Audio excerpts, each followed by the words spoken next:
All right, glad you're with us.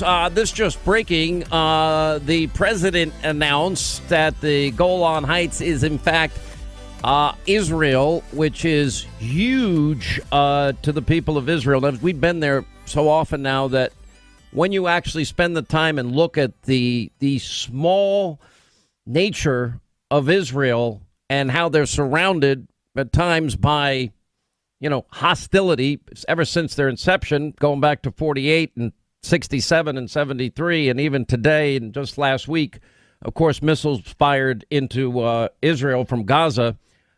This is a huge bit of breaking news. I'll even argue, again, the only president, so many promised that Jerusalem would be recognized as the capital of Israel. They promised Israel. They promised the American people. They never had the courage to actually get it done.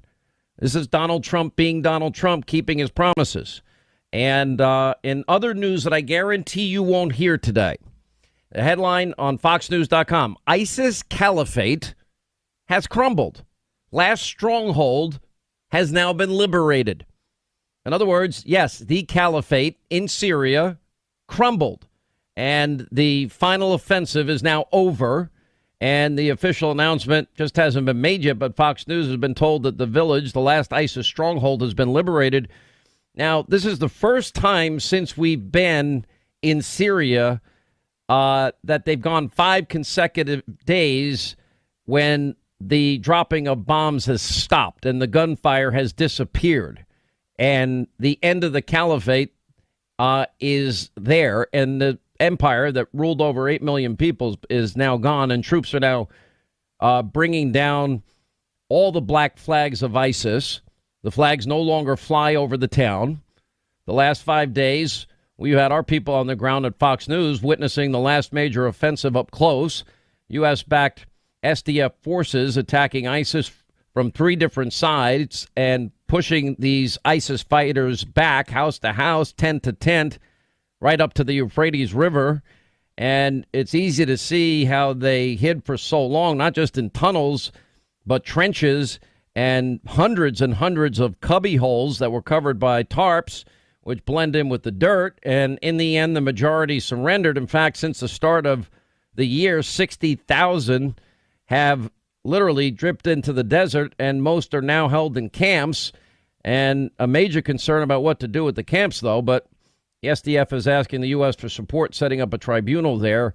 And the final corner of the caliphate was in the far eastern desert of Syria, and it was where ISIS first captured territory and where they finally lost it all. And the clearing away operation is now underway.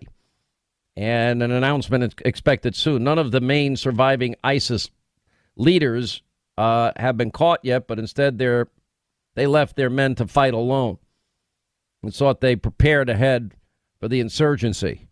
Isn't that great? The leaders always go out themselves. Just like all of these radical Islamic terror groups, the leaders, they always send young kids with the suicide bomb vests on and with the promises of virgins in heaven. Why don't they do it? Why aren't they taking the risks? It's unbelievable. All right, so more success. Unbelievable. This is the difference between Trump and every other president that we've seen in our lifetime. He just acts. He does, he acts, and he keeps acting, and he keeps fighting. Just like the Defense Department was able to find $12.9 billion, as the president said, as part of his emergency declaration, that he now is earmarking to build the wall and doing his job. By the way, legislatively, we pointed out how he can do it. 10 U.S. Code 284. And, of course, constitutionally, as the commander in chief, he has the right, authority, and, frankly, a sworn duty to protect our borders and the American people. And it's never been a manufactured crisis. It's just a talking point. Other interesting stuff before we get to the heartbeat of our show today, which is these 2020 candidates. This Democratic Party is just collapsing before our eyes. They don't even see it yet. They're almost caught up. It reminds me very much of what we saw in 07 and 08. One of the things we will be doing from now until Election Day, November 2020, is we're going to do the media's job. We're going to do the deep dive into every one of these radical 2020 candidates. We're going to tell you every single thing they've said, done, and positions they advocate for. We'll give you their background, usually lack of experience. It's funny. We sent our friend Lawrence Jones down to Texas, his home state, asking people in Beto's district, Robert Francis Beto Bozo O'Rourke, one of his accomplishments, because Nancy Pelosi couldn't name one the other day when the press asked her. And nobody that Lawrence talked to could name a single one. Beto is the candidate that's running for president. What do you feel about him? I feel that he brings a new perspective to politics. His philosophy on how government should be run is a little, not going to say extreme, but kind of bordering on socialism. I would vote for him if he ran against Donald Trump. What would you say is his number one accomplishment? Well, I'm not terribly familiar with his congressional record. Would you vote for him for president? Absolutely. So if you could name one accomplishment of Beto, what would you say? I just think he's a real people person, and he's gotten a lot of people behind him. What would you say was his biggest accomplishment? I don't know. I really can't say what his biggest accomplishment was. I voted for him last time, but probably not for president. I don't think he's quite ready for that. I like his idea about tearing down the wall. If you could name one accomplishment of Beto O'Rourke, what would you name? Almost beating Ted Cruz. You think he's brilliant. What would you say is his biggest accomplishment? Biggest accomplishment? Yeah. That part I don't know. What would you say is his number one accomplishment? Oh, heck. Can I say that? You can say that. Oh, no. I really don't know. He doesn't have one, though. Well, no. He doesn't have one. No. Does it sound like a lot of hope and change? Does it remind you of anything? It is exactly, and it'll be the same with the media. It is going to be glowing Beto, Robert Francis Beto Bozo mania. That's what you're going to get. And the fact that we did this story last night, I can't even believe that I'm reporting on this. And, beyond everything's free, but you look at some of these candidates, and Beto O'Rourke said, yeah, I went to eat dirt after I lost to Cruz because I heard they had in New Mexico, and I even brought some dirt back to my family because I heard it had healing powers. I'm like, oh, my gosh. Wow. Imagine Donald Trump once saying, well, I after I built the building or after I didn't get the building permit, I went out to New Mexico and I ate some dirt and brought some back for Ivanka, Don, and Eric, and Barron. I mean, imagine what the media would do with that. I mean, it's insane. There are some people that are sending up some flares to the Democratic Party in the mainstream media. And there's a Politico article today warning Democrats that Donald Trump is headed for a blowout re-election landslide. Now, it's way too early to decide. We don't even know what the issues are going to be. Well, we do know the radical views of the Democrats. That's going to be a big issue. Their lack of work in the next 2 years. Throughout this process, all they want to do is investigate Trump and predict that, Trump is going to jail. And he's going to be impeached. So we're going to get what we have. I think we're up to 8 committees now investigating Donald Trump in the House alone. But it is apparently an attempt to shock the Democratic Party out of this rigid, radical, extreme positions of theirs. And Politico said if the election were held today, Trump would likely ride to a second term in a huge landslide, according to multiple economic models and with strong track records of picking presidential winners and losers. Credit a strong U.S. economy featuring low unemployment, rising wages, low gas prices, along with the historic advantage of being an incumbent. And Trump appears to be be in a much stronger position than his approval rating and conventional Beltway wisdom, what that might suggest. And he could wind up in trouble only if the economy slows markedly between now and the fall of 2020. And whatever other bombshells could come. Look, they're going to throw everything they've got at him and as much money as they can muster against him. And despite all those caveats, Trump looks surprisingly good. If the old James Carville maxim coined in 92, it's the economy, stupid, holds true in 2020. Quote, The economy is just so damn strong right now by all historic precedent, the incumbent should run away with it, said Donald Luskin, chief investment officer of Trend Macro Analytics. It's a research firm who has a model. His model has correctly predicted even Trump's 2016 win when most of the opinion polls did not.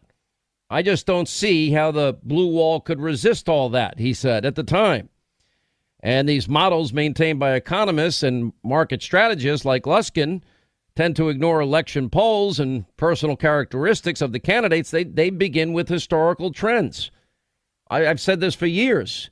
That's why you really can't make a prediction now. But people vote their pocketbooks. It's always about peace and prosperity. Usually comes down to that. I can tell you one thing. If the president keeps fulfilling his promises the way he has, and then you have all of these radicals on the left, free health care, free college, free child care, free nursery care, free college, free vacations, free government guaranteed healthy food, no more oil and gas, no cars the way we know it. And eventually we get rid of cows because of the flatulence and the CO2 emissions, and airplanes too. Every time you hear free, you need to know something. There's nothing in life that is free. There's this mindset among Democrats that if they play on people's normal, natural fears of survival, because if people don't have a lot of money or don't have, and they're living paycheck to paycheck, or maybe they only have a month or 2 or 3 that they'll survive without a job, and people will always be worried, rightly so, and concerned about health care, and they'll be concerned about retirement. They'll be concerned about college. And then here they come, and all your fears are gone away. But Sean. Yes? They'll have so much more time for art. But don't worry if a robot takes over your job, because you'll have more time for art. You'll be busy painting. Congresswoman Ocasio-Cortez is saying. Correct. And the problem, though, is never. These promises are impossible.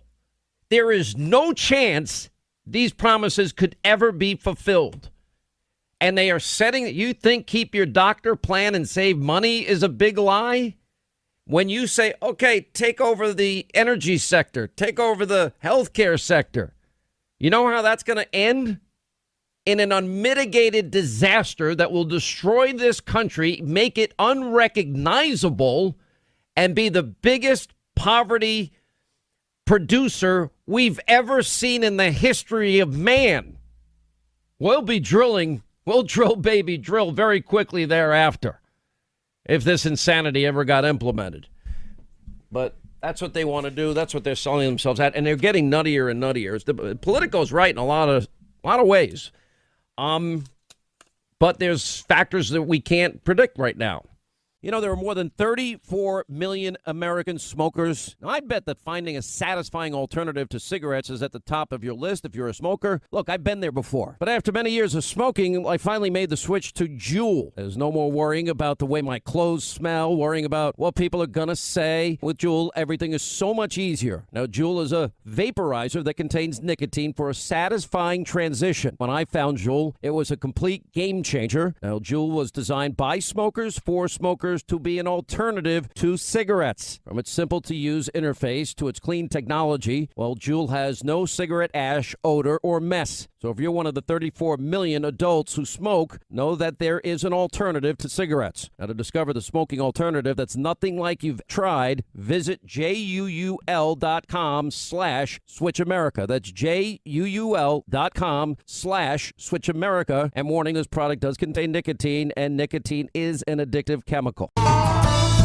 When you compare the virulent anti-Semitism that we have been discussing that the Democrats were too cowardly to condemn, they did it in their we'll just condemn everything, but we won't mention Congresswoman Omar and the statements that prompted the whole debate and discussion.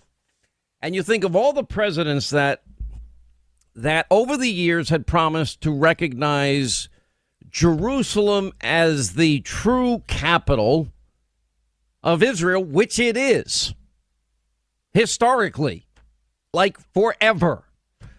And now the president today, in the last hour, I wonder what some of the Democratic Party's, radical anti-Semitic wing there, because we have a number of people friends with Linda Sarsour.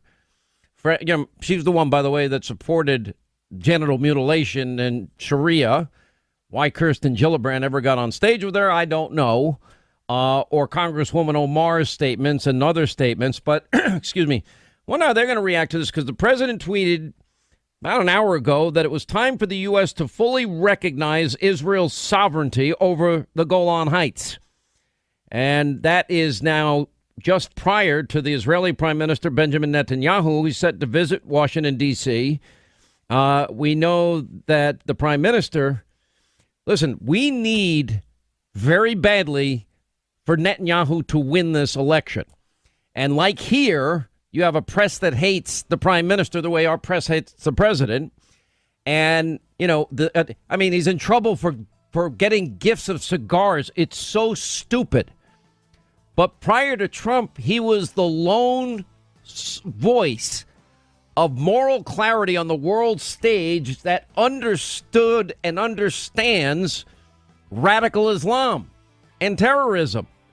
After 52 years, it's time for the U.S. to fully recognize Israel's sovereignty over the Golan Heights, which is of critical strategic security importance to the state of Israel and regional stability.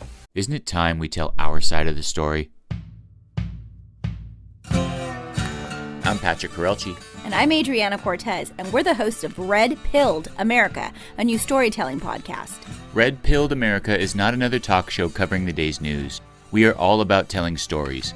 Stories Hollywood doesn't want you to hear. Stories the media mocks. Stories about everyday Americans that the elites ignore. You could think of Red Pilled America as audio documentaries, and we promise only one thing: the truth. Every week, Red Pilled America hopes to inform you on a specific topic, but our ultimate goal is to entertain you. Each episode will pose a simple question. Can the Me Too movement really clean up Hollywood? Why is Los Angeles having a homeless surge? Is fake news really a new phenomenon? Then we'll look for the answer in the stories of the dismissed men and women all over our great country. Visit the iHeartRadio app to listen to Red Pilled America. That's iHeartRadio, and search Red Pilled America. The reason I kept bringing up, by the way, thank you, Scott Shannon, 25 till the top of the hour, 800-941-SEAN if you want to be a part of this program. By the way, Project Veritas has struck again, proving election fraud, people voting twice. They got it all on tape, of course. And James O'Keefe will tell us all about it. We'll play it at the top of the next hour. So why is it important that Donald Trump recognizes Israel? What does that say about him when so many other presidential candidates promised they'd recognize Israel? Why did I tell you when the president saw that after 35 days of the government shutdown that, okay, this isn't working, they won't even talk? I'm trying to negotiate. I'm even offering them the things that they said was so near and dear to their hearts and precious to them, which was DACA, Dreamers. They say they care about furloughed employees. They didn't care. All they don't want to ever give this president a win. They don't want him to be successful. This is, as this political article points out, it is, quote, the economy is just so damn strong right now, and by all historic precedent, any president with this record, any incumbent would run away with it, meaning re-election. A lot can happen. I wait till election day and the votes are counted. I'm just the way I roll. And yeah, of course, we have to worry about Broward and Palm Beach. I hope Governor DeSantis is fixing that problem down in Florida. I saw that defeated gubernatorial candidate Gillum is promising we're going to register 1 million new people. Look at what the Democrats want to do. They want felons now to have the right to vote because they think they'll vote overwhelmingly Democrat. They want illegal immigrants, as many as possible, because they think they'll eventually vote Democrat. They want to lower the age of voting to 16 because they think younger people would tend to vote Democrat. They're even willing to, they want to get rid of the Electoral College, of course, because they think Then we're going to let New York, New Jersey, the hellholes that they are and have become because of bad government elected by the people in these states. I live in New York. You know what? New York would otherwise be a great state in so many ways. It's not, though. Why not? Because of liberal, leftist, socialist policies. Tax the rich, tax the rich, tax the rich, tax the rich, then the rich leave. Well, that's exactly what's going to happen if you tax individuals with a top marginal rate of 70% and corporations at 90%. And that you as Ocasio-Cortez, Congresswoman or Ocasio-Cortez says, oh, and we're going to tell business how to run their business. Okay, nobody's going to build a business. Nobody will build a business under in that environment. Or California, free health care for everybody, legal, illegal, resident, non-resident. Fine. If you get sick, Gavin Newsom has promised you free health care. Go to California, get your free health care, then go on home.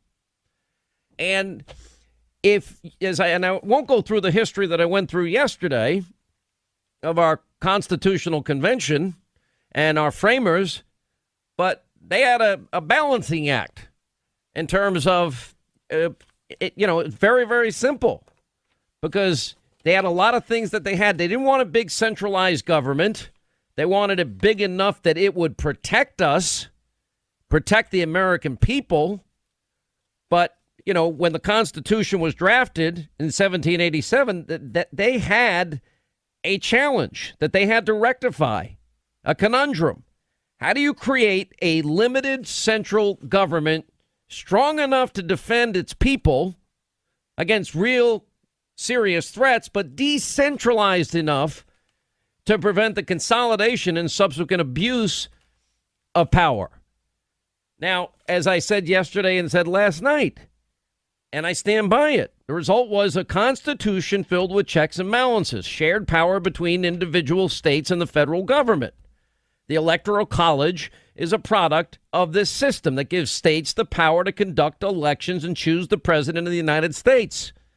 And I read you the quote last night from Thomas Jefferson. I won't read it again. Or I've read you the quote, from Madison yesterday. Well, maybe I will read some of these. But as a result, every state has some power in determining the president. Now, the reason the Democrats want to get rid of the Electoral College is because without it, small states will have no impact in electing presidents. So that means big states like New York and California and Illinois and New Jersey, the worst run states in the entire country, they would be picking every president. So if you live in any of those red states, do you want the people of New York and New Jersey and Illinois and California picking your president? No. And that is what our framers in their wisdom figured out, or else there wouldn't be a United States of America without the Electoral College. Smaller states, smaller areas, for example, New York City, 9 million people. If you have a dense population, they would monopolize the keys to the White House. Everyone else would frankly be ignored. And even Obama's campaign manager agreed with me on that. In other words, power would be totally consolidated, which is what the framers and our founders feared the most. It's what Jefferson said, that the morals, the health, and liberties of man, writing about cities, they're that harmful. And for hundreds of years now, the Electoral College played an integral role in decentralizing this power and keeping the United States united.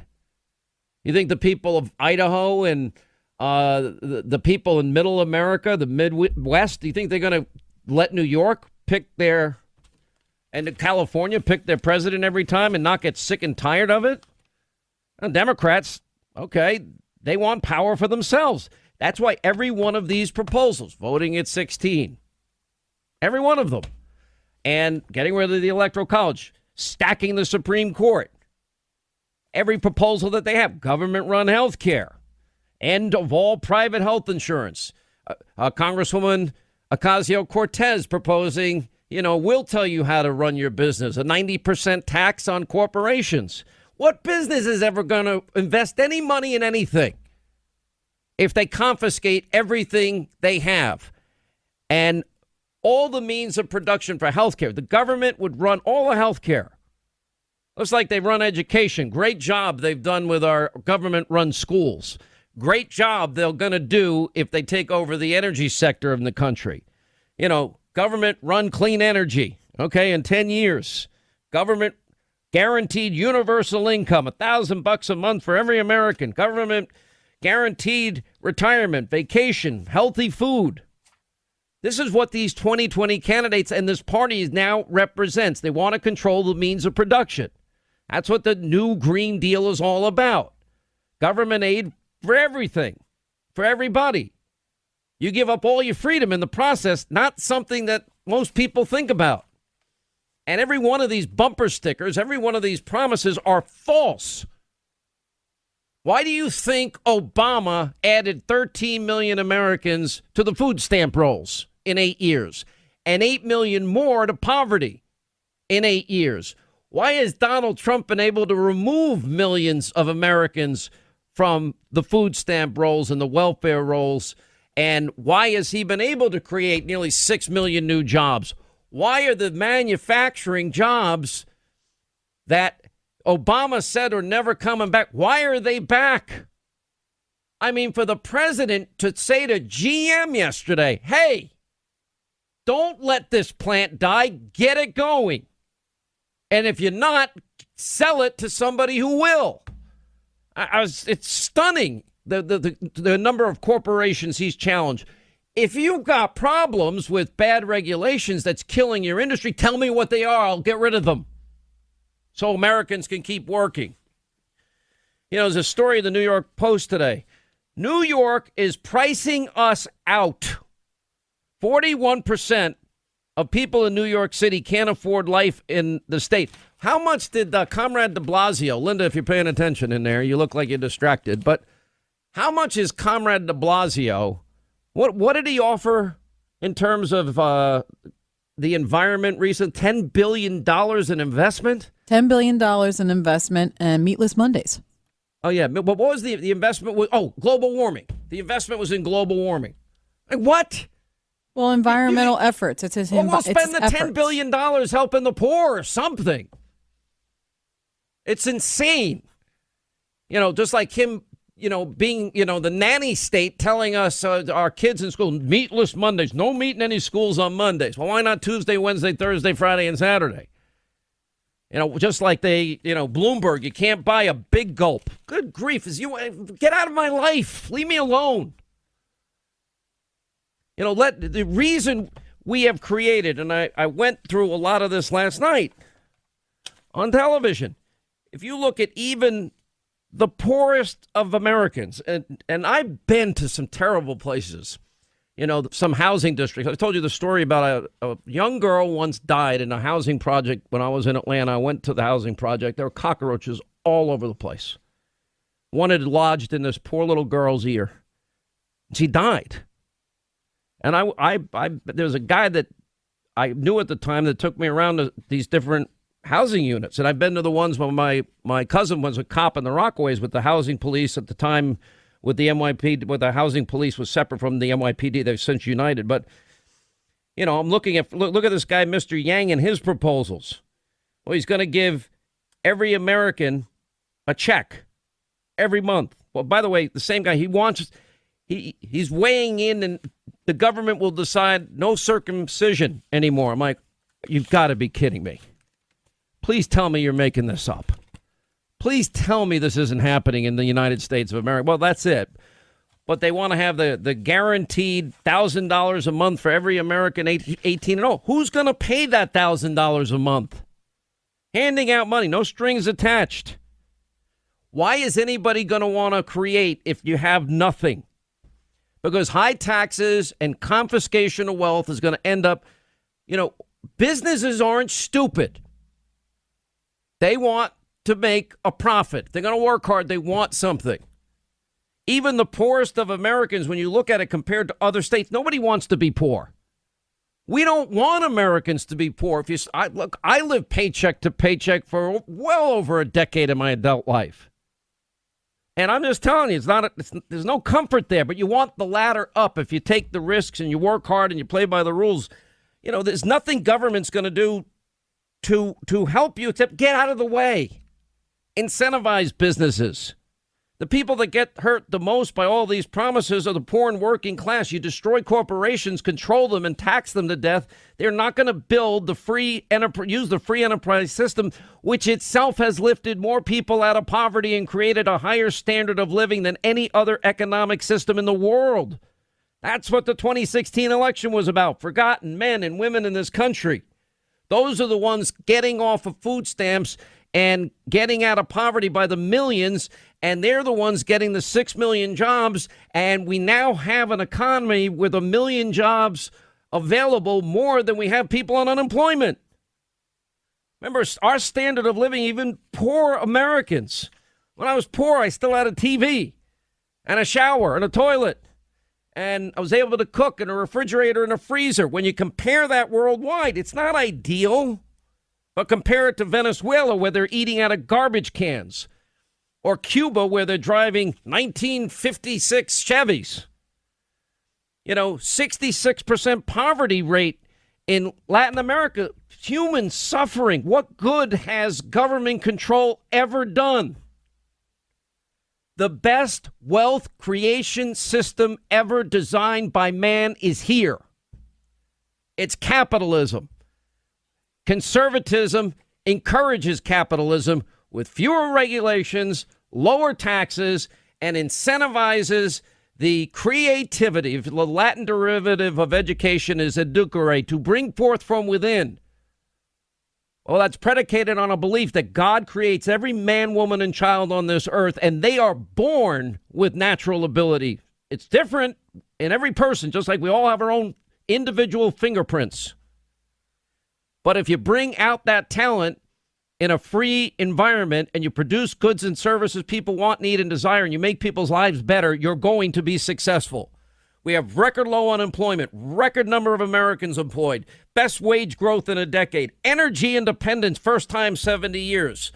And now we're going to nationalize everything, get rid of oil and gas, the lifeblood of our economy. These people are nuts. But they're taking away all your fear. Anyone that promises you everything, run in the other direction.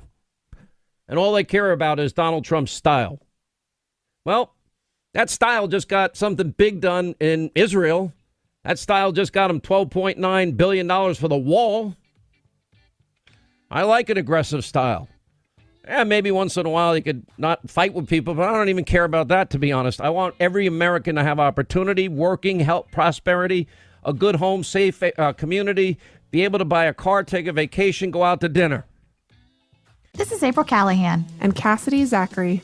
We are fashion historians, and together we host Dressed, the History of Fashion, a podcast where we explore the who, what, when of why we wear. This season, we travel throughout history and around the world to bring you more of the fascinating stories from behind the clothes we all wear. We travel to Central Asia to learn all about the resist dyeing technique known as ikat, and to Paris to learn all about the legacy of Christian Dior from curator Florence Mueller. In addition to going behind the scenes of the most highly anticipated fashion exhibitions of the year, we will explore the histories of a whole host of topics, from gender bending to plus-size fashion and the clothing choices of cults. Yep. You'll just have to tune in every Tuesday and Thursday to learn all about why what we wear matters. So listen and subscribe at Apple Podcasts or on the iHeartRadio app or wherever you listen to podcasts. You voted for Higgins for U.S. Congress in New York and Scott for Senate and Bill Rackus in Florida in 2018. Is that correct? Yes, I did.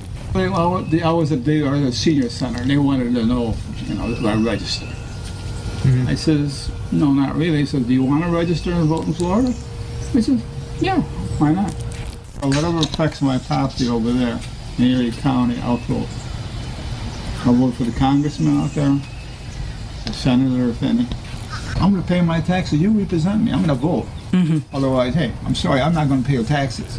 Peter M. Gornicki is a prolific voter. In fact, he votes too often and in too many places. Mr. Gornicki lives on Florida's west coast. We confirmed his registration and voting history with the Florida Board of Elections. He's a registered voter. He is, and he's on 228 Drive in apartment. Okay. Now, he is registered, and when was the last time he voted? 2018. General, primary, that's sort of, we're trying to target not just primary voters, not just general, but primary also. He did both general and primary. General, and he did it, do they, like in person, absentee? By mail. According to the Erie County Board of Elections, Mr. Gornicki also voted in New York in 2018. Peter Gornicki is 1 Road, and his date of birth is 40. Good, excellent. Did he vote he voted in 2018? The general election? He did.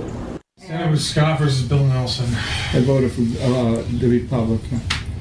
Who was the Republican? It was Rick Scott. Scott. Yeah. So you voted for Scott, not Nelson? Nelson never did anything anyway for this area.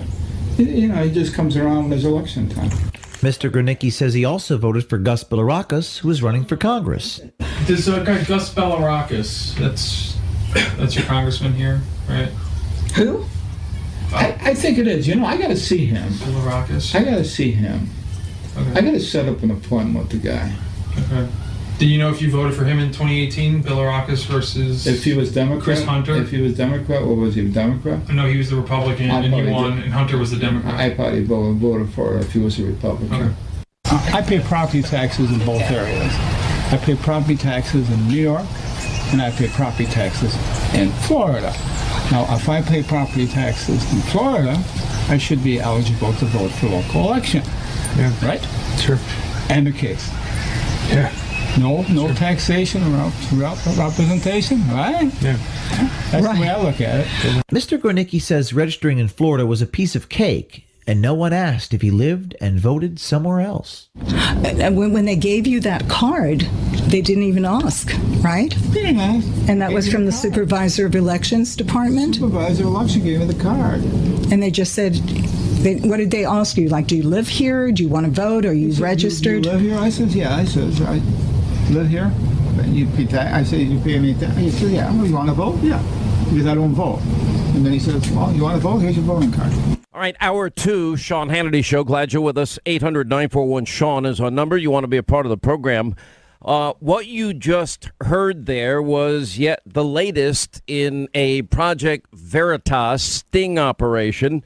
And you have a New York Republican voting twice in the 2018 elections, casting a mail ballot in Florida. And the faces of voter fraud are far more widespread than we ever believed. For example, in the undercover video you were listening to, a New York resident, Peter Gornicki, admitting to voting for congressional candidates in both New York and Florida. Yes, I did, is his answer, voting for two different people, one in Florida, one in New York. I was at the senior center. They wanted to know if I'm registered. They said, do you want to register and vote in Florida? And sure, I want to register and vote in Florida. Why not? And then he justifies it by saying he pays property taxes in both states.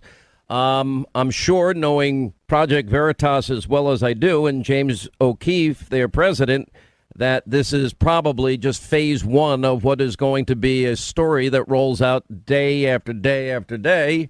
We welcome him back to the program. James O'Keefe, how are you? Hey, Sean, thanks for having me. Am I right on my prediction? There will be many, many days to come of examples of this type of fraud. Yes, absolutely. We are cross-referencing through double voting all of these different states, accumulating admissions of fraud, which we think are going to really shock people. Now, this guy, you hear a lot about voter fraud, oh, it never happens, it doesn't matter, and you hear a lot of circumstantial evidence. This guy actually admitted it. He said he voted for Congressman Higgins in New York, who's a Democrat, and then they went to Florida and also voted in those congressional elections. That's a federal felony. You cannot vote in the general election in two different states. It's also a state crime because he doesn't actually live in Florida. He lives in New York. He has a house in Florida. So this guy admits this on tape. And to answer your question, Sean, we've got so many more tapes coming. We're releasing the next one in a couple of days, and we're just going to rack up these admissions until people actually say, okay, this is an actual thing. Well, I mean, you're not going to tell me because I've been down this road with you before. I mean, how many examples do you have, or how widespread is this? Let's put it that way.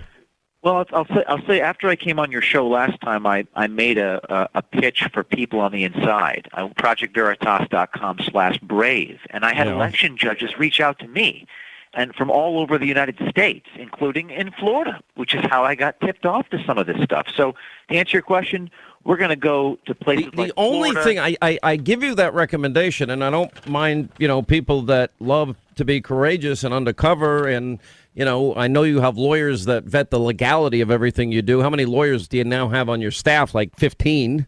Yeah, 15. Exactly. But I do think that others would like to play a little jujitsu with you and flip it on you and get their spies in your organization. Well, you have to be a tremendously mission-driven person who behaves ethically, and we do have those attorneys. But the Patriots they don't break laws by speaking with us and telling us that there's fraud occurring. We make sure that everything is vetted by legal. But to answer your question, we're going to go across the United States.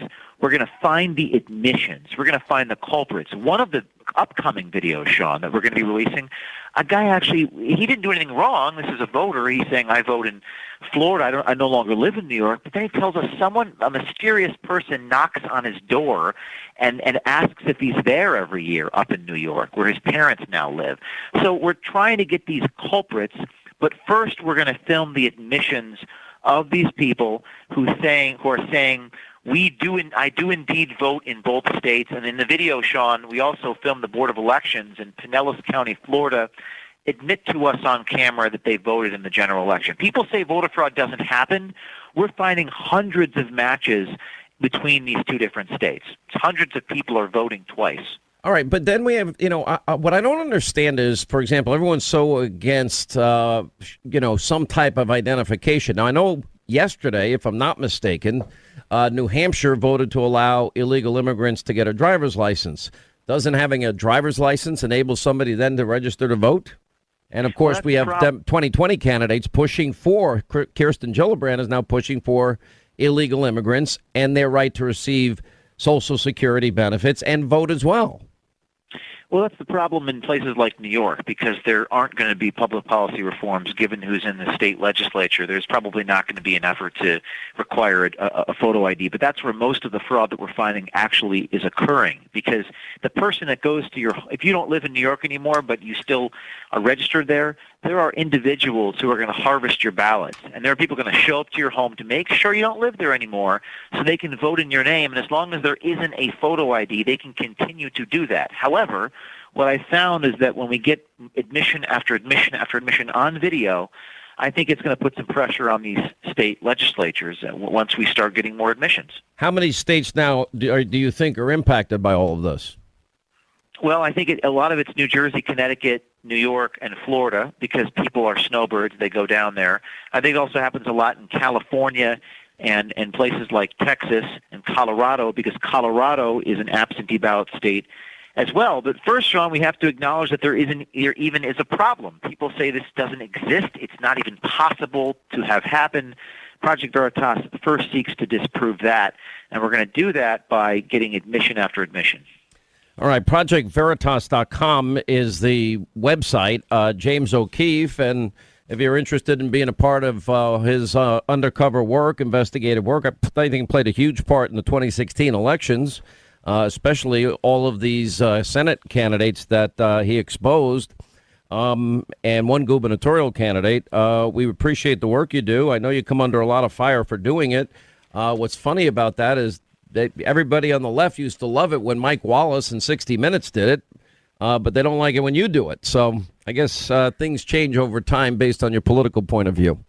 That's James the O'Keefe. tragedy in American journalism, yep. All right, appreciate it. 800-941-SEAN is our toll-free telephone number. All right, let's head to our busy phones here. At the bottom of the hour, we've got a pretty fascinating story we want to tell you about. We'll get to that. Mike is in Longwood. Longwood where? It doesn't say. Somewhere in Longwood, America. What's that? Where are you? Longwood, Florida. What's going on, sir? Well, I had a question. You mentioned many times that both Strzok and Comey have said that the reason they started the investigation, or one of the reasons, was that Trump made the joke about, hey, maybe you can find the emails. Well, if they said that under oath, it seems to me that if somebody would pursue that line of questioning further, it would trap them, and they can get them for lying to Congress, because it's probably not true, obviously. And the reason is, and as you've also brought up, that Obama said, hey, I'll have more latitude after the election. No one's ever asked them why that didn't spark an investigation into Obama, or even if it did. We know it didn't, but the point is that it kind of captures them. You can't have it both ways. Either that sort of speak would cause them to investigate either or both, or not. You got to understand something in all of this is that it stinks to high heaven. And I spent a lot of time earlier in this program today and last night on TV, and I've been spending a lot of time, frankly, for the last 2 years going over exactly the dual justice system that exists in America. Now, Hillary, if you were Hillary Clinton, you did the thing she did. Even James Comey's lead lawyer, the general counsel of the FBI, thought she should be indicted for the Espionage Act. Was Hillary Clinton ever a target or a subject during the investigation? Sure, she was a subject of the investigation. But not a target? Correct. And why was that? Because we didn't develop substantial evidence to support a criminal prosecution against her. So at no time she was ever considered a target? Correct. Okay. But we now know it wasn't just the FBI that rigged the investigation. It was the FBI under the direction of Loretta Lynch and Obama's Justice Department. That we learned that through the testimony last week of both Lisa Page and Peter Strzok. But if we're gonna go after Trump with this vigor and this passion that they have, and you look at the mandate, which is any links, coordination between the Russian government, individuals associated with the campaign of President Donald Trump, and any matters that arose or may arise directly from the investigation. Okay, well, then we've watched the process crimes go through over and over again. Where's the Mueller investigation into whether or not the Clinton campaign used a foreign agent, spy, to collude with Russia on her paid behalf and develop a dossier from Russia filled with Russian lies, now maybe even Ukrainian lies? And where's the investigation into that Russian dossier she paid for, being used in a FISA warrant application and committing a fraud on FISA courts? And a campaign associate of Trump is spied on. They spied on the whole campaign by doing what they did. And that was the bulk of information. And where's the investigation into the coordinated effort of the State Department to use the dossier to take down Trump? Where's the Uranium One investigation? It's not. Look, if Mueller cared about the issue, all of that would have been included, because this is where actual evidence exists. This is not the hysteria and the breathless reporting that says nothing that we've heard for such a long period of time. I mean, the fact that the media is so gassed up over Manafort, taxes, and loan applications and not registering as a foreign agent, and Michael Cohen's medallions and taxes and loan applications, it didn't get them what they wanted, but they could have gotten to the truth. They didn't. And that is, if we don't solve that problem as a country, justice is dead in America. And the foundation of our justice system is our Constitution. So that would just shred the Constitution. It's that severe a problem. Our first order of business is to present Planned Parenthood's Employee of the Year Award. Abby Johnson. This is Abby. She's our newest volunteer escort. Abby, this is Cheryl D'Alessandro. I'd be the youngest director in Planned Parenthood history. You'll actually be in charge of the abortions at your clinic? I have a chance to make a real difference. No matter what you do for the rest of your life, you're still going to be a baby killer. And Lord, we pray to end abortion. I really appreciate what you've done for us. I'll not forget it. 22. abortions. How do they even comprehend that? Rough day at the office. You can say that. All right, 24 now till the top of the hour. 800-941-SEAN is our toll-free telephone number. You want to be a part of the program. You know, one of the things that I am really finding in this era, which we will look back on as the end of the road for Hollywood, the monopoly of Hollywood and their formulaic, you know, okay, we're gonna have Jennifer Aniston fall in love with this guy in this film, and then break up with this guy and get married in this film, then break up with him and marry this guy, and then of course we get the cartoons, Batman, Superman, Spider-Man, all the Marvel comments, Avatar, and it goes on. And you know, for a while, even when I had HBO, Cinemax, Showtime, I couldn't find hardly anything to watch. Sometimes, and I'd end up at like Nat Geo or the History Channel, or I love all that stuff. The American Hero Channel is another good one. But now that you have Netflix, and now that we have Amazon Prime and Hulu and all these other choices available to us, what I've discovered is there are some amazing programs that have been put together. And the good part is a lot of them are topics that Hollywood never would touch. Our good friend Mike Lindell. Anyway, so Mike partnered with people and put together a movie about Abby Johnson. Now, this is a person that worked for Planned Parenthood for 8 years, working your way up the ranks to become the clinic director in Bryan, Texas. She, at the time, was Planned Parenthood's Employee of the Year in 2008. But then she walked away from her job after witnessing the abortion of a 13-week-old fetus during an ultrasound-guided abortion. She left and instantly became a national news headline for her defection, which led to a pro-life speaking career. And in 2012, she founded And Then There Were None, the only ministry in the nation that helps abortion workers leave their jobs and find new ones out of that industry. And to date, she has helped nearly 500 abortion workers quit. She has a best-selling book, Unplanned, and this is what the movie that they just made is all about. And what I'm trying to say about this is a real-life story. Hollywood never would touch this story, just like Hollywood has ignored faith-based films for years. You know, look at the recent movie, I Can Only Imagine, based on the hit song. Over $100 million and still growing because people hear about it. They buy it on demand now that you can get it at your house. Other faith-based movies, you know, that have done so well. You know, Heaven is Real is another one. That is why Hollywood has now their better days, glory days are way behind them because people have been craving movies with information about stories that impact, that they learn something about, impacts their hearts, their minds, their souls, and changes them. And this is such a movie. And it's called Unplanned. And anyway, want to welcome Abby Johnson to the program, as well as our good friend Mike Lindell. And Mike Lindell, by the way, you know, putting aside our relationship with My Pillow, has become a very dear friend. We just celebrated the fact that he was 10 years sober. His life experience is unbelievable. Spends a lot of money on charity, helping out a lot of people addicted to opioids and drugs and helping people get their lives back together. It's a ministry for him. And thank you both for being with us. By the way, the movie's in theaters March 29th. We're going to put a trailer up on my website, Hannity.com. Mike, Abby, welcome to the program. Well, thank you. And I'm not kidding about the sheets. They're just off. They're off the hook. I don't know how you do it. I really don't, because it's better than you. I only come up with products that help people get great sleep, and it's not just about the money. It's about helping people. And if you'd use that in every product, we'd have an amazing country.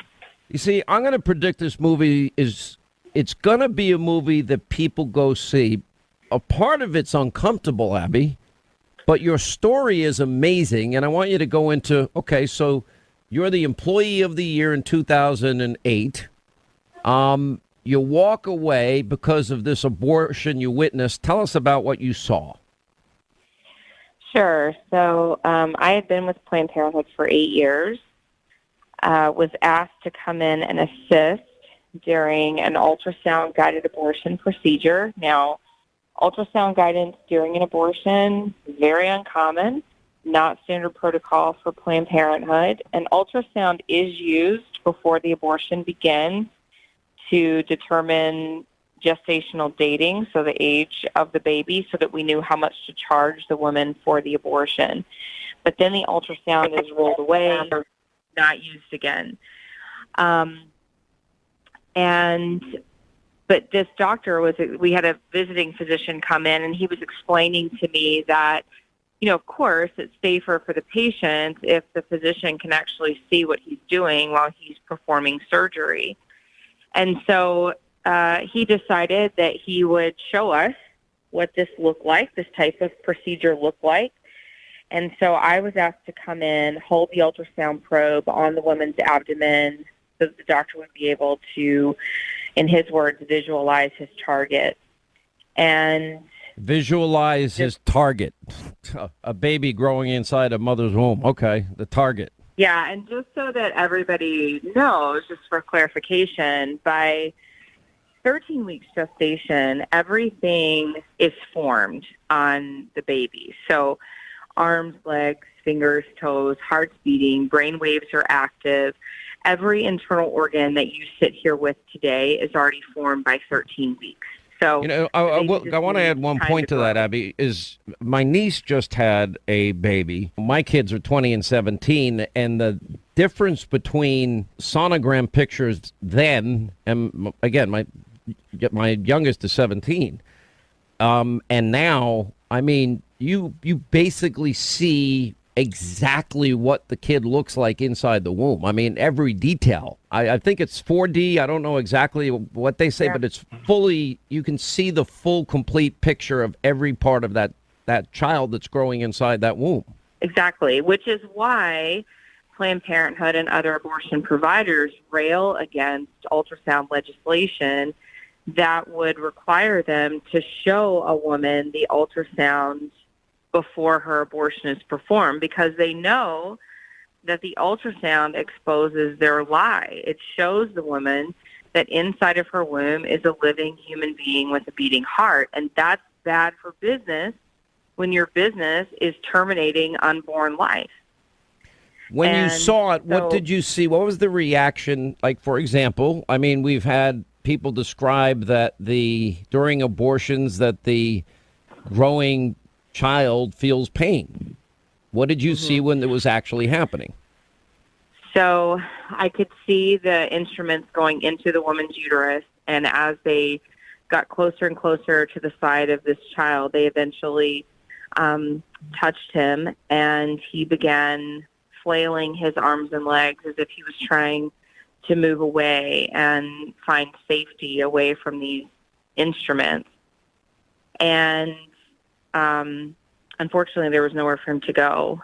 And I just watched in horror as this 13-week-old child fought for his life, lost his life, and was dismembered piece by piece through a suction machine in his mother's womb.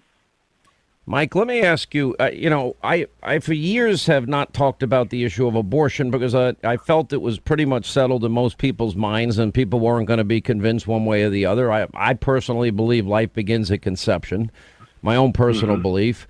I have very good friends of mine that describe themselves as pro-choice.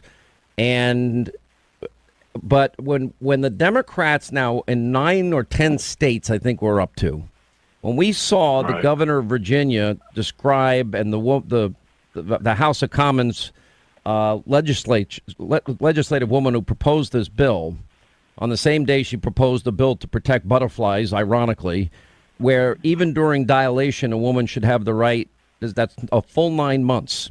She should still have the right to have an abortion, even though it's a fully formed, fully developed human soul.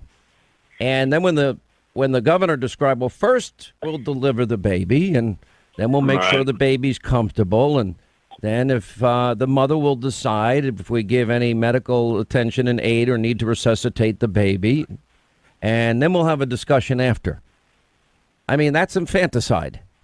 That is clear. And it's now become a big issue. The Democrats, why this is defining them is beyond any understanding I have. And every one of those people that I say are pro-choice that I know, when you ask them, they are aghast at the thought of allowing this to go to a 9th month and recognize that that is a viable child inside that mother's womb.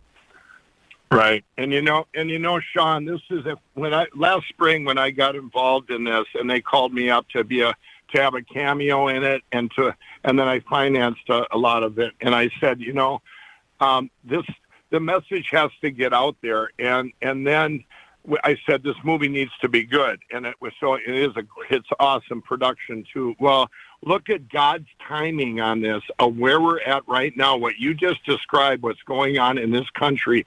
And I want to tell you, all the pushback we had, they gave it an R rating, which who is behind it. It's almost like the fix is in. We couldn't get advertising on certain channels. I won't name them, but we all know who they are. They wouldn't give us advertising on those to get the word out for this movie.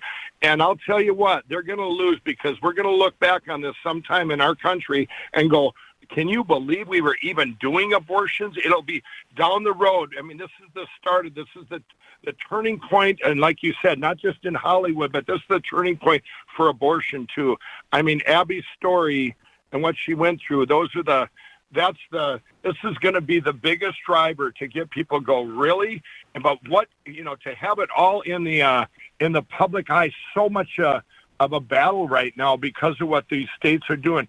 Someone said it the other day, Sean, they go, how can a party be saving minnows in California but killing babies in New York?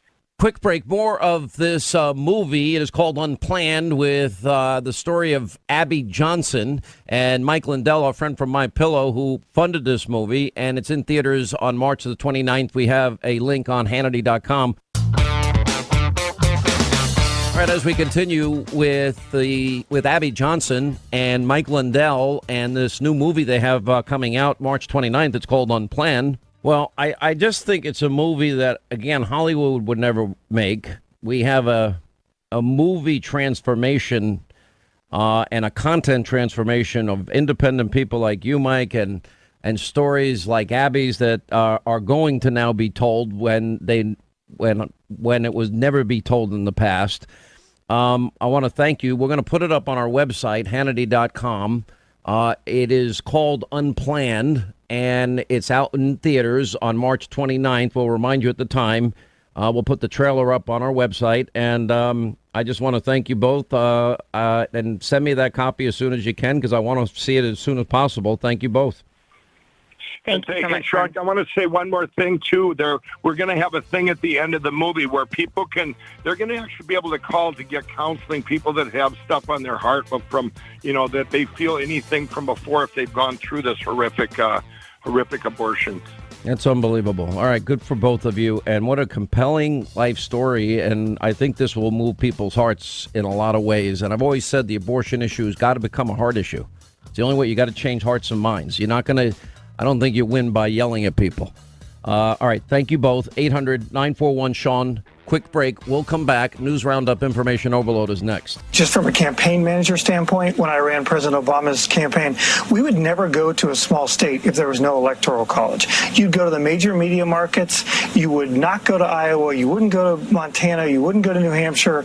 I think any proposal about getting rid of the electoral college, I understand the concern, and the concern is real that we've had 2 presidents get elected without winning a popular vote. But I agree with Charlie, that's not going to happen.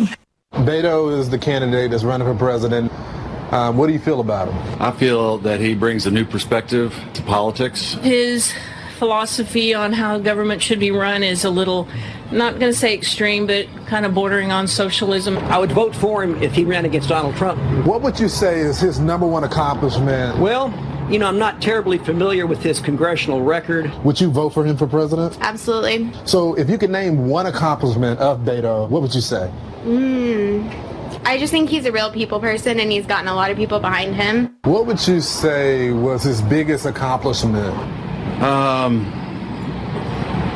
I don't know. I really can't say what his biggest accomplishment was. I voted for him last time, but probably not for president. I don't think he's quite ready for that. I like his idea about tearing down the wall. If you could name one accomplishment of Beto O'Rourke, what would you name? Almost beating Ted Cruz. You think he's brilliant. What would you say is his biggest accomplishment? Biggest accomplishment? Yeah, that part I don't know. What would you say is his number one accomplishment? Oh, heck. Can I say that? You can say that. Oh, no. I really don't know. He doesn't have one, though. Well, no. He doesn't have one. No. I'm here to tell you a profoundly positive story from the U.S.-Mexico border. We do not need any walls. $30 billion, 2,000 miles long, 30 feet high, that will not be built on the international boundary line, which is the center line of the Rio Grande River. That wall will be built well into the interior, on someone's ranch, someone else's farm, someone else's home. You and I will be forced to take their property to solve a problem that we do not have. Senator Warren, Elizabeth Warren, had a town hall last night, and she said that she thinks we should do away with the Electoral College. Is that? Do you agree with that? I think that I'm open to the discussion. I mean, there's no question that the popular vote has been diminished in terms of making the final decision about who's the president of the United States, and we need to deal with that. So I'm open to the discussion.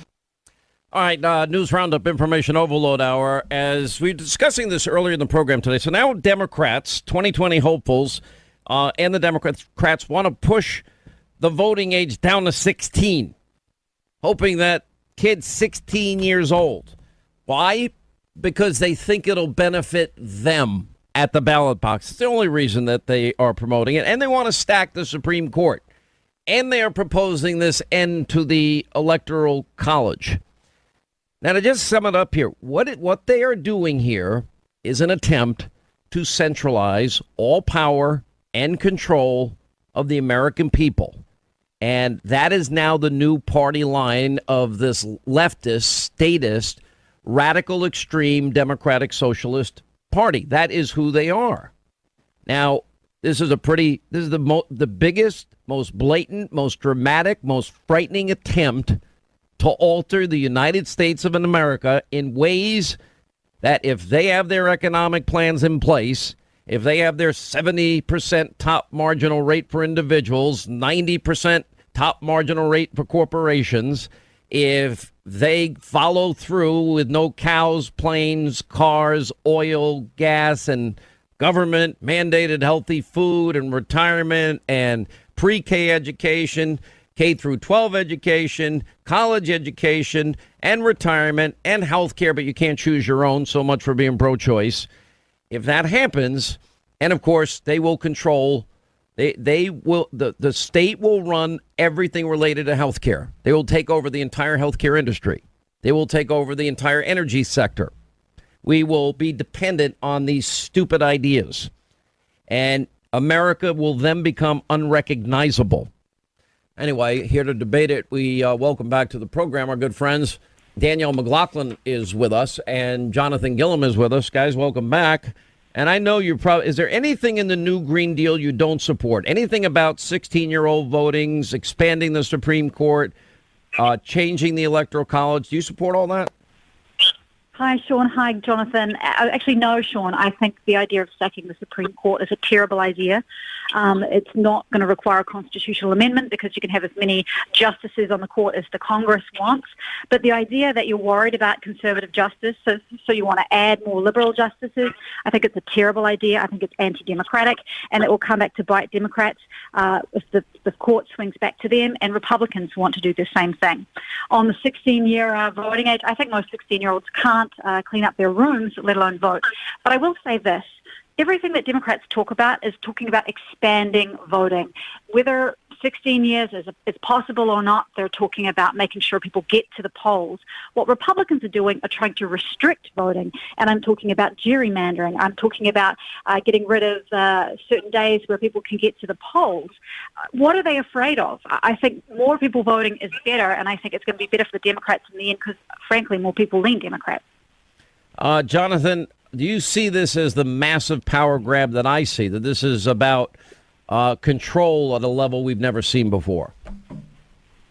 Yeah, I do, Sean, and I do appreciate the fact that Danielle sees the light in this. I think there's a lot more liberals that are seeing the light in this, but here's the reality. Most of the stuff that this new leftist Democrat party does is it's not for solutions. It's all for power grab. Every single bit of it. I mean, and when you combine that with weakening of the military, which is, now commonplace in their thought process, tearing down borders, it really has to make you pause. No matter which way you lean politically, it has to make you pause and ask, who is running and who is the puppeteer behind this Democrat Party? Because they're doing nothing but tearing down the very fabric of the strength and national security of this country. Well, John, there's no Democrat saying we want the military to be weakened. Can you name a single Democrat who wants to give less money? I mean, one thing that Democrats are worried about is the president taking money otherwise earmarked for the military and putting it to the border walls because of his emergency declaration. I don't think that's fair. I don't think that's fair. I can answer that question for you very, very easily. It doesn't just come with somebody saying they want to do this. It's the way that the leftists have integrated into the military social programs, social engineering, where they know that if they get something like the transgender issue in the military, something big, they can do it there, they can change it in and start forcing the change in the citizenry.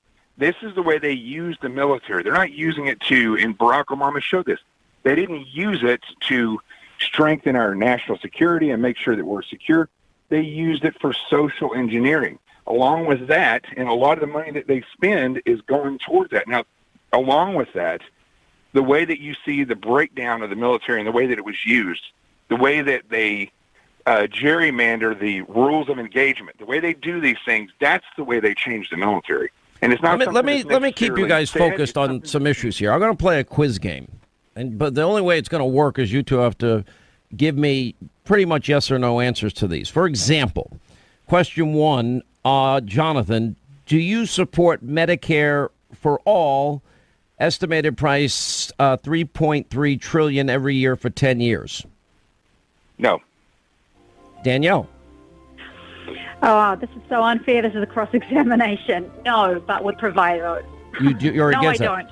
Okay. No, I'm not. Do you think we should have abortion in the 9th month, even during labor or even post-labor, like the governor of Virginia supports? Danielle. It's not a fair question. I think that excuse me, it's a fair. They should be given care as their parents have requested. So you support the governor's position? We'll deliver the baby. We'll make sure the baby's comfortable, and then the mother decides. If the baby is born to die, do you support? Yes. Do you support the right of a mother to say no to medical care for a child after it's delivered? Well, in consultation with a doctor who has told. So as long as the doctor says it's okay. Live. Well, okay, I trust the doctor. I do trust the doctor. And don't they have don't they have a Hippocratic oath that they have to follow? That's not. Of course they do.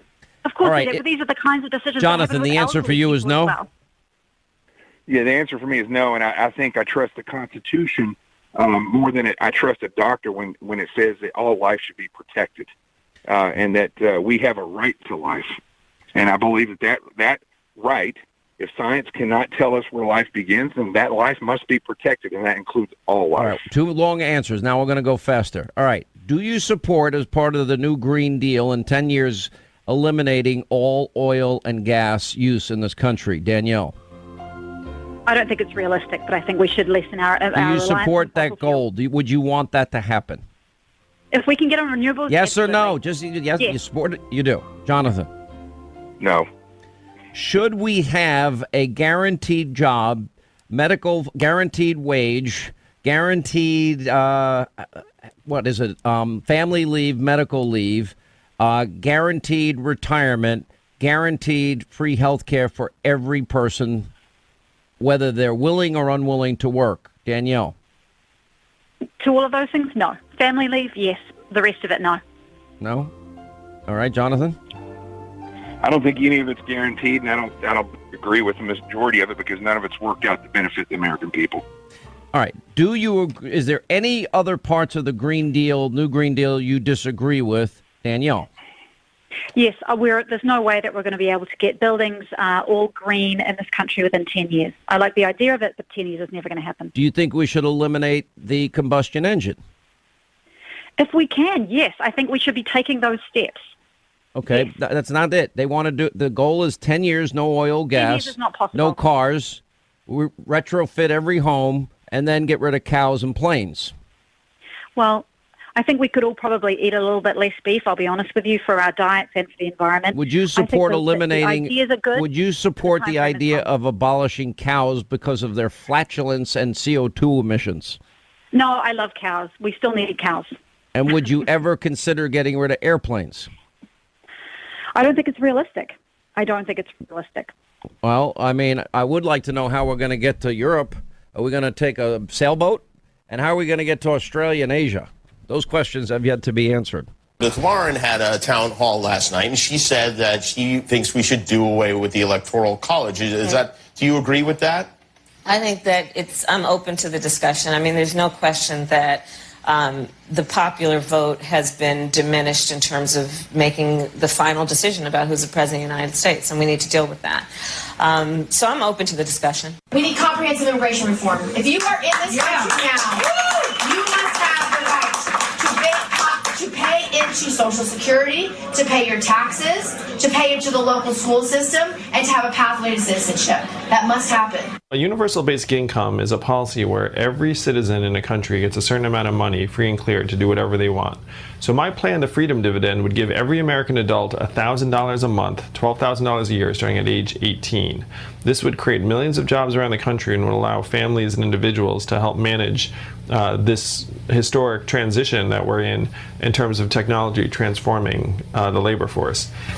All right, as we continue, Danielle McLaughlin and Jonathan Gillum. You notice, Jonathan, I already know your answer, so I don't even bother asking you any of these questions. All right, do you think that Hillary Clinton should be investigated for Russian collusion now that we have knowledge and the dossier itself that she bought and paid for with funneled money, have put together by a foreign agent a dossier on Donald Trump that media outlets were fed and disseminated? Should we look into the collusion with Russia on Hillary's part? Danielle? No. Jonathan? I don't know how you cannot come to the conclusion of yes. How can you not say yes? I mean, it's really easy. Because I don't even understand the point about there being possibly Russian collusion. Chris Steele is English, and he was a vendor of a law firm.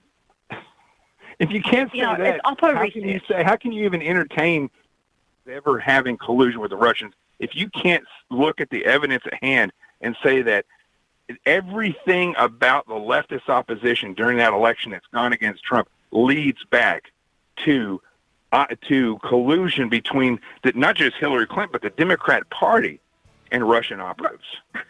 Putin hates Hillary Clinton. There's no way that Putin wanted Hillary Clinton to win, for many reasons, not least her position on the Ukraine. So there's no way that Russia wanted to support her, even if we had took all of the evidence out of this. They cannot stand her. They did not want her to be president. Putin is the head of Russia, but he's not all of Russia. There's other Russians to be. We're going to have to end it there. All right, when we come back, wide open phones, 800-941-SEAN if you want to be a part of the program. Quick break, right back. We'll continue. Hannity tonight, 9 Eastern on the Fox News Channel. I'm here to tell you a profoundly positive story from the U.S.-Mexico border. We do not need any walls. $30 billion, 2,000 miles long, 30 feet high. It will not be built on the international boundary line, which is the center line of the Rio Grande River. That wall will be built well into the interior, on someone's ranch, someone else's farm, someone else's home. You and I will be forced to take their property to solve a problem that we do not have. All right, there it is. Robert Francis Beto Bozo O'Rourke and his radical positions. I never heard of a candidate that actually, after losing an election, decided he's going to eat dirt. Unbelievable. All right, joining us, a quick hit here with Andy Biggs of Arizona. Looks like the president got, $12.9 billion for the wall in unused monies from the Department of Defense, as he said he would. I'm sure there'll be court challenges, but in the interim, he still has all the other monies that he got. That would fund more than half the wall, 500 plus miles of the wall that he's planning on building. And then hopefully in the next appropriations bill, he can get the other 8.6 he's looking for. But looks like the wall's going to be built one way or the other. And, in spite of everybody being against it, it's going to happen. And Beto wants to break down every wall we have. Your reaction, Andy Biggs? Yeah, Sean, thanks. I'll tell you, my reaction is that Beto is all wrong. I mean, the numbers that are coming across the border, 86,000 people released into the interior. We're going to get another 100,000 people interdicted in this month. To say we don't have a problem and don't have a wall, you're not believing your lying eyes is what the problem is. And that's it. We have people on the other side of the aisle, the Democrats, they are saying there is no problem. And because they won't even acknowledge the problem, we're not going to be able to resolve this with them. We're going to have to do this alone. The president's going alone and with some support from Congress. But we got to build that wall, and we've got to do more than that. Well, the wall's going to get built. The wall is getting built, and the president is just, if he has to change Plan A and go to Plan B or Plan C, I don't see the president backing down at all. Now, you're down there at the border. Hundreds of miles apparently have been repaired, and about how many miles are being built even as we presently speak? They're working on a section of wall. I'm not sure how long it is, but there's by the time he's done, we will get about 250 to 280 miles of wall, and we need that. And then we also have to, Sean, most people don't realize we're building this on American soil. So somebody gets up there and is hanging on the fence, the Border Patrol agents have to facilitate them because they have to get them off the fence, and the people say, I want asylum. And this is, so we've got to take care of the fence. We've got to take care of that asylum law that is just horrific. Well, I thought Mexico had agreed that while people were waiting for asylum, that they would keep them there. What happened to that plan? They're keeping some of them, but we are still getting the lion's share of them over here in the country. We can't keep them. We've got too many of them. And it used to be you might have 5,000 people a year that are claiming asylum, and now you're getting a couple 100,000 or something. And our facilities just don't have enough, and Mexico's not keeping them all over there. And so it remains a serious problem, and people like Beto O'Rourke do not help this country by saying there's not a border problem. Well, to me, I think how could you say there's not a border problem when 90% of heroin comes in that way, and fentanyl, and the gangs and cartels, and 4,000 homicides in a 2-year period, and 30,000 sexual assaults in a 2-year period, and 100,000 violent assaults in a 2-year period? How do you make that argument with a straight face? Unless you're really not only eating sand like Robert Francis, but you're also swallowing it all and you're putting your head in it. Well, Sean, here's the thing. If you talk to Democrats on a one-on-one basis, they're going to tell you that part of their problem is they don't want President Trump to get a political victory. They're placing political animus of this president over the security of the American people. That's inexcusable. It's unconscionable. And American people have to rise up and say no. So so that's one thing. This other thing is they refuse to change their narrative. They refuse to adjust their political narrative. And quite frankly, none of them even come to the border. I mean, Beto's supposedly down on the border, but guess what? They've got a fence down in El Paso, and he doesn't even want that fence.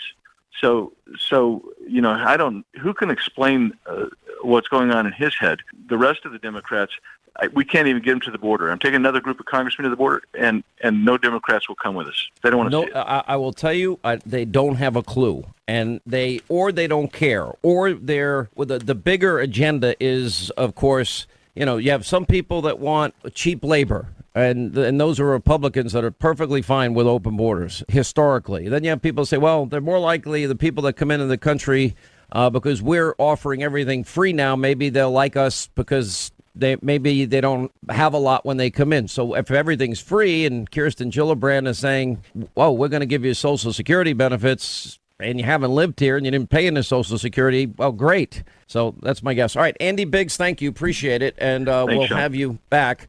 We have to have one fun call today. Velma in Vegas. Velma, please tell me the drum set is finally complete. Finally, yeah. Finally. Beautiful. Thank you, Sean. Well, I sent a drum set. Now, who got that, Marcel or Anthony? Anthony. Okay, and what did I send Marcel? You said, oh, God, he addicted to a PlayStation 4. Okay, because I adopted your two children, as I'm like their uncle. I just declared myself the Uncle Sean. They're great kids. I've met them many, many times, and I give them Christmas presents every year. We had a problem this year where the whole drum set didn't show up, right? Right. It didn't. And then they kept saying it was coming, right. And it didn't show up. Then talked Do you have any idea how much angst I gave my team over the drum set not being there complete and on time? I can imagine. No, you can't imagine. You've never heard me mad. I was mad because if I make a promise, mad, but you told me you were mad. Because if I make a promise, especially when you make promises to kids, you got to keep them. So Marcel gets his promise fulfilled, and well, maybe I mixed it up. Who got the PlayStation? Marcel. All right, so Marcel gets his, but Anthony didn't get his, and Anthony's saying, what is Uncle Sean like Marcel better than me, which I do not. I like them love them both equally. I know it. Marcel got his quick. They came, some of the drum set came, but not all of it. The cymbals, the stand, the seat, stuff like that. Yeah, but it was all ordered. When I sent you a picture, I just sent you the boxes. See, we hadn't actually opened it and put it together. But the problem is you didn't tell me until like a month after Christmas that it wasn't all there. For you to come off vacation, I wasn't going to bother you. Well, that's something to bother me over. Sure. Velma, you should have bothered me. Well, no, because you're busy and stuff. And I'm not busy when I'm on vacation. I'm not busy. I'm not doing anything when I'm on vacation. Yeah, you work all the time. Yes, you are. Well, I try and read books and chill out and get my mind a little slower for a while. That's good. Are the boys behaving? The boys, Sean, those kids are so big. Anthony is so grown up. His voice has changed. I mean, he's so, they growing up so. You know what's next, right? The next thing's gonna be girlfriends, and then it's gonna be. Those are handsome boys. The girls love them. And they are handsome, of course. So they're going to be dating girls. They're probably going to be drinking a little beer occasionally. That's going to happen. Are you ready for that? Are you ready for? It'll be a while before they're dating. It's going to happen. What are you going to do when they start dating girls and start drinking some beer behind your back? Are you serious? Am I serious? Yeah, serious as a heart attack. Yeah, I'm serious. What are you going to do? I don't know. I'm praying. Well, I mean, there's really, and it gets to a point, I can tell you don't have the control you think you do anymore. I know. You just don't. We hang in there, though. I tell you, me and my husband, we hang in there. Right. I mean, just make sure, are their grades good? They're doing well in school? Oh, yeah. Grades are doing good. Now, their attitude sometimes, and stuff like that. Because I teach my children, they kind of like me. They talk. A lot. They talk. A lot. You talk a lot. Oh, look at you. That's a good don't point. Talk a lot. So I get paid to talk. That's what I do for a living. Well, listen, I talk because I have things to say. Well, what do you think I'm doing? Jabbering here? The country's going to hell if this new Green Deal ever gets in place. And, they're trying to destroy our president. They're abusing power and the most corrupt, the biggest case of corruption in history. They tried to steal the election. They rigged Hillary's investigation. She should have been charged and found guilty, in my opinion. The evidence is overwhelming. Okay, Sean. Okay, Velma. Okay, I still love you. Repeat after me, okay? Donald Trump is doing a great job. Repeat after me. Say it. Okay, who's doing a great job? Donald Trump. Go ahead, say that. Say Donald Trump, our president, is doing a great job. I am not saying that. Well, we have record low unemployment.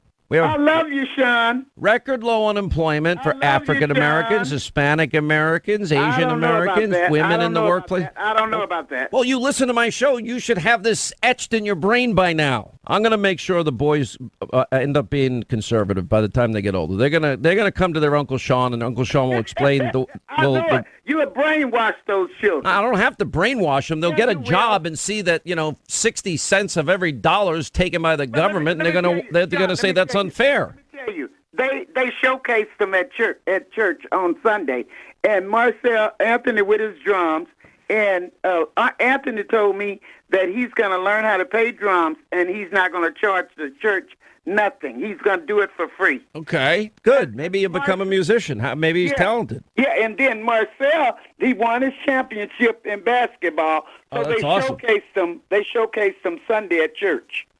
Well, maybe the next time I'm in Vegas, I'll go to your church and you can showcase me. You said that again. You said that before. I would love that. Yeah.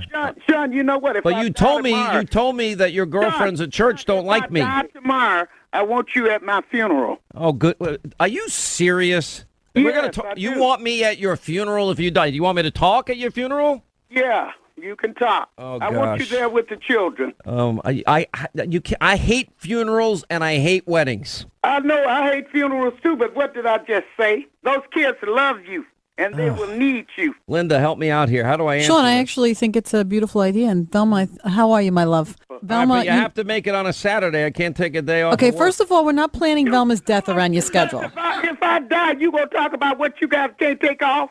You do want me to speak. Well, only if you die on All a right, let me Saturday, ask you, Velma. do you want me to cry or do you want me to be funny? I want you to be real. Well, being real is. Sad if I die. Of course, I'd feel sad if you die. Of though course, you know I I'm would. going to heaven. And by the way, I'll tell you, I'll even. Hey, Velma, can I interrupt for a minute? Velma, I have an idea. What do you think about this? What if we have Sean sing Amazing Grace? I can't sing. Don't even start. No, but I'll speak at your. Listen, first of all, don't die on me because I don't want to do it. Sean, you're younger than me. I'm gonna die before you. All right, Velma.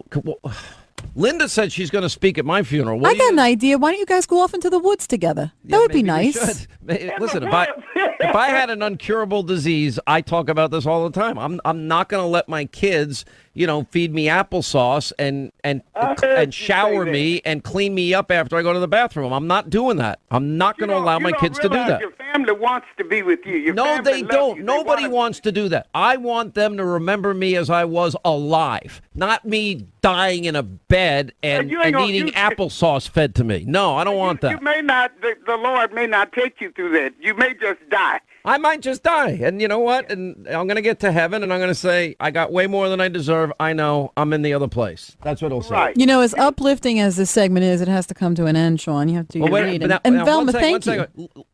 Now, Linda is going to speak at my funeral, she said, right? That's right. I'm going to do your eulogy. And what did I say? I said, you only get to speak. There's one rule. What's the rule? You know the rule. You should know the rule. I've told you. Well, this is your show. I didn't want to stomp on your moment. No. What's the rule? The rule is no crying. No crying. And curse as much as crying. possible. And curse a lot. And piss off the preacher. There you go. It's going to be great. Just be Linda. No. Oh, by the way, Velma, if I die, you need to fly out and hang out with Linda, and there's going to be a lot of booze at my party. Listen, after we get through crying now, I'm going to be crying. Something happened to Sean. Oh, my gosh. Listen. Don't waste any tears on me. It's a waste of time. I mean, I hope and pray, because that's what I'm praying for every day. Okay. That you meet the All right, now that you're going to force me to one day go to your funeral, which I'm dreading and don't want to have happen, I am praying that God takes me first. How's that? So then I don't have to do it. One less obligation in my life. All right, tell the kids I love them. Their Uncle Sean says hi, all right? Okay. We love you, Sean. Bye, Velma. Bye-bye, Linda. Love you, too. And you're going to make people laugh at my funeral, right? Oh, it's going to be a grand old time. Do you know what you're going to say already? Absolutely. At the end of the day, when you really think about it, you don't own your house. You don't own your car. You don't own your clothes. You don't own anything. I don't care what anybody says. All right, that's going to wrap things up for today. James Comey's opinion piece in the New York Times. Somebody's got to tell the truth. I will break this down in a special monologue tonight on Hannity, 9 Eastern. Also, yes, Congresswoman Alexandria Ocasio-Cortez is on the cover of Time magazine and also going after Jamie Dimon. Tonight, 9 Eastern, set your DVR on Fox News. Thanks for being with us. See you tonight. Back here tomorrow.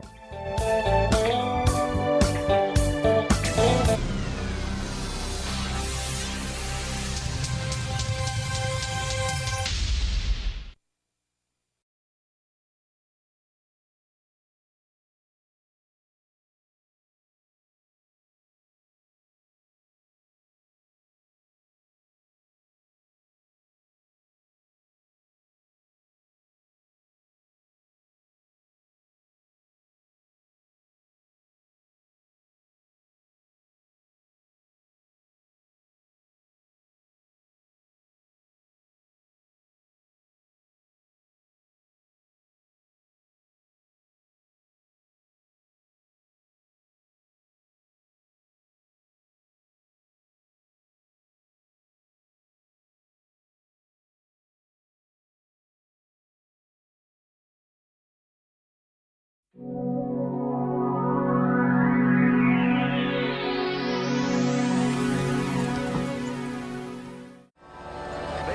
today.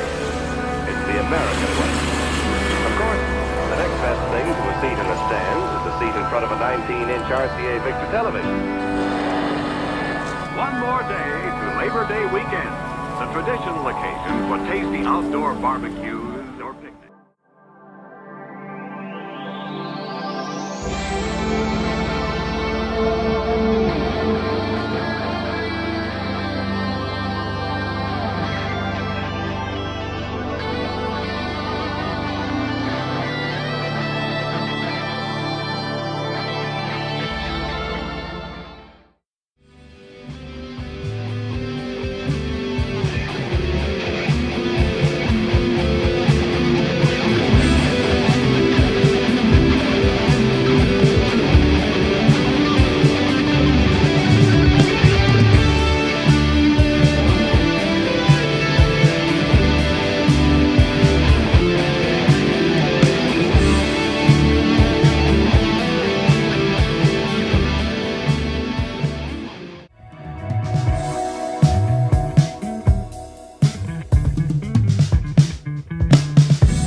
agree with all the obstacles and with all the enemies who are between me and...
This is Times Square, 42nd Street.